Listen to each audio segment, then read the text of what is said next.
mungkin bisa berdiri.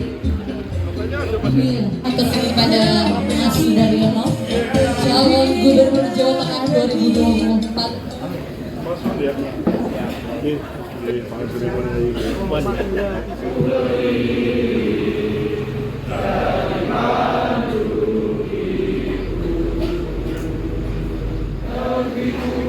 Bangsaku, rakyatku semua.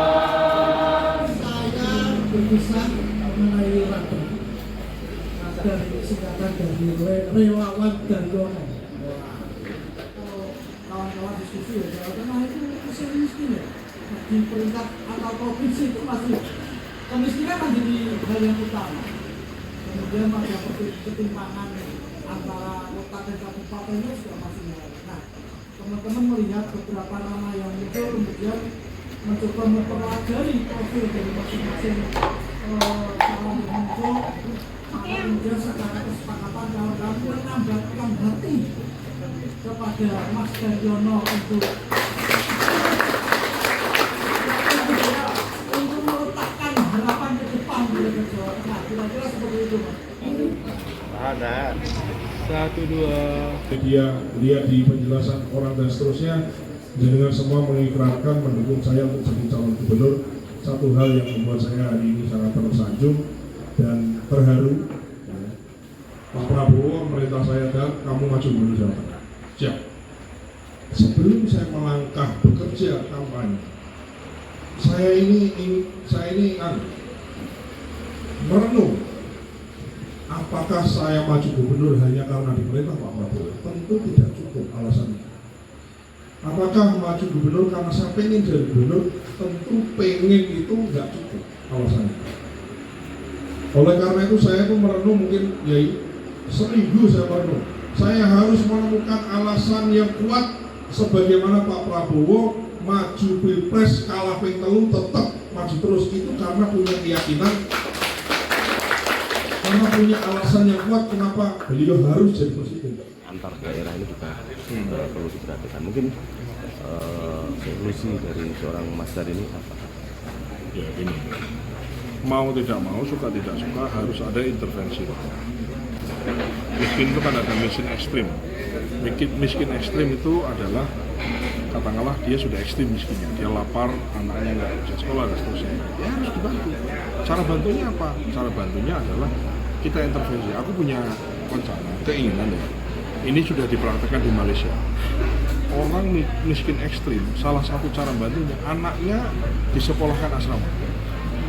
Jadi dia dikeluarkan dari lingkungan yang kurang gizi dengan cara dimasukkan ke sekolah asrama, atau misalnya dimasukkan ke pesantren yang makannya dijamin, tapi dibiayai sama negara. Itu nanti bapaknya tinggal dikasih kegiatan padat karya, kemudian difungsikan di mana. Karena ini gini, kita ngomongin kemiskinan di Jawa Tengah ini, memang kan kita harus akui Jawa Tengah ini kan pembangunannya agak tertinggal sama Jawa yang lain, betul nggak? Industrinya nggak sebanyak yang lain, UMK-nya juga rendah. Padahal bos, rakyat Jawa Tengah ini etos kerjanya paling tinggi. Wong itu bar subuh semangatnya bergawe panas sawah. Ya kan, sebelum ngentak-ngentak panas dia nggak pulang. Sebetulnya dari sisi etos kerja, orang kerja di Jakarta dimanapun, tak tanya aja, begitu dia orang Jawa Tengah, etos kerjanya bagus. Jadi dari sisi model orangnya sudah bagus, cuman memang selama ini mungkin tidak ada satu fokus. Nah, saya berharap salah satunya adalah misalnya industri.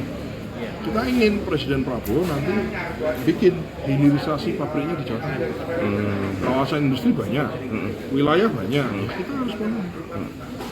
Selain Jawa Tengah ini sangat unggul dari sisi pertanian.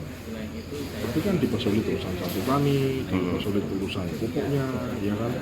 Pupuk itu ya memang harus dibagi. Kartu tani itu maksudnya baik, tapi memang rakyat kita belum siap bagaimana. Ya harus ada evaluasi dong, nggak bisa dipaksakan. Apa yang sudah dilakukan Pak Jokowi dan dilanjutkan oleh Pak Prabowo, misalnya khusus pertanian misalnya ya, kan ini akan ada program Presiden baru, intensifikasi lahan.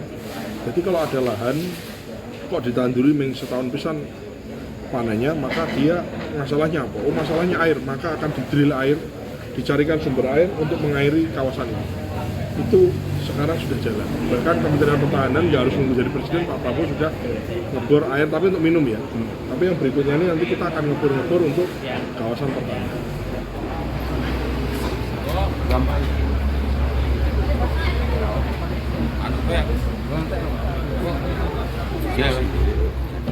Langsung kundur hotel majelis. Sesuai izin. Jangan lupa follow, like, dan subscribe sosial media Tribun Jateng. Download Tribun X sekarang, menghadirkan lokal menjadi Indonesia.